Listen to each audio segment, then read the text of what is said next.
Por quê, né? Por quê, Dri? Nós vamos aqui. É, por que eu digo que esse manual é tão interessante e é tão importante durante esse processo?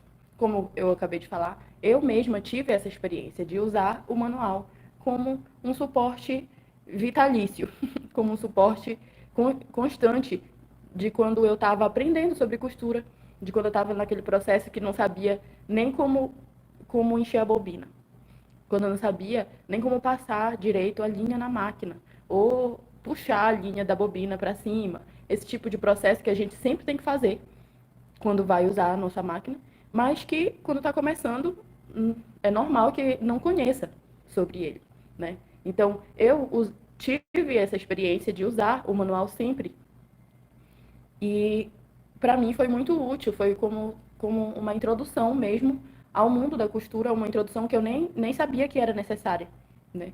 Mas vamos buscar aqui no próprio manual algumas razões para ele ser tão que confirmam tudo isso, que tornam ele tão importante e tão interessante de a gente manter por perto.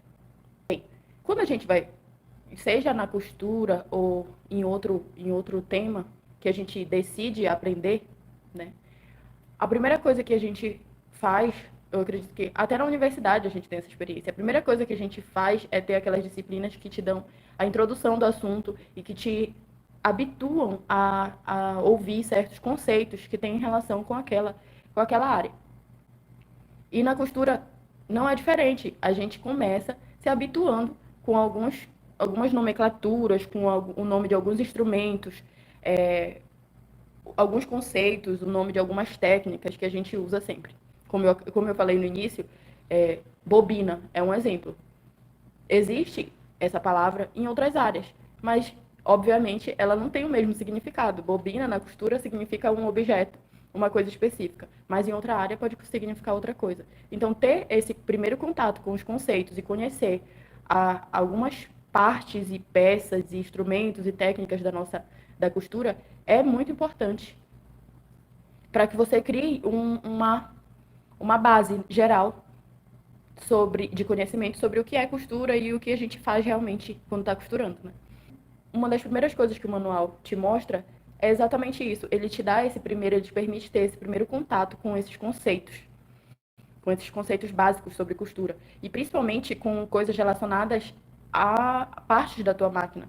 Em alguns momentos, ele até te mostra, te dá o um nome, te mostrando imagens de peças ou de partes que você usa muito na sua máquina. Então, ele acaba suprindo parte dessa necessidade que você tem de conhecer os conceitos, os primeiros conceitos, os principais conceitos sobre costura. Além de que ele também fala sobre técnicas no decorrer de todo ele, você acaba também tendo contato sobre conceitos de técnicas, de palavras mesmo que são usadas só na costura. Também tem outro item que me chamou muita atenção e que, por uma por acaso, eu usei ontem, acredito que ontem eu usei na minha máquina um desses recursos que ele aponta aqui. E que são recursos que a gente usa com muita frequência e que podem te deixar muito mais tranquila em relação a esse processo de aprendizado na costura. Bem, o nome do item se chama Solução de Possíveis Problemas. É, no teu próprio manual, você tem um item chamado Solução de Possíveis Problemas. E aí, quando a gente pensa nesse item que chama Solução de Possíveis Problemas, quando a gente lê a palavra possível, já pensa, ó, eu vou ter algum problema. É normal que quando a gente esteja aprendendo, ou até mesmo quando a gente já conhece sobre o assunto, aconteçam alguns problemas.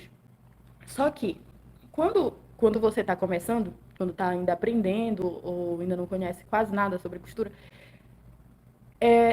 existe uma chance maior de você ficar alarmada ou de aquele problema que por vezes é bem pequeno, te parar, te limitar mesmo durante esse processo. Porque você não conhece, você acaba achando que aquilo é um problema muito sério, um problema que você não vai conseguir resolver sozinha. Mas sim, nesse item, ele te aponta uma lista, é um item bem resumido, não é nada extremamente extenso, mas ele te aponta uma lista de pelo menos uns 10 problemas que podem acontecer quando você está usando a sua máquina. E junto desses relacionado a esses problemas, ele também te diz as possíveis causas desse problema, o que é muito importante, porque daí você consegue evitar de ter esses problemas, né? Mas não só isso, ele também te aponta as possíveis soluções para esse problema. Então, quando você cria o hábito de manter o seu manual por perto, de consultar ele quando for necessário para aprender alguma coisa, ou consultar ele para tentar ver se você consegue resolver algum problema que venha a acontecer, você acaba, no início vai ser um pouco mais frequente, mas você acaba aprendendo como lidar com a sua máquina, como resolver alguns problemas, como o que causam esses problemas.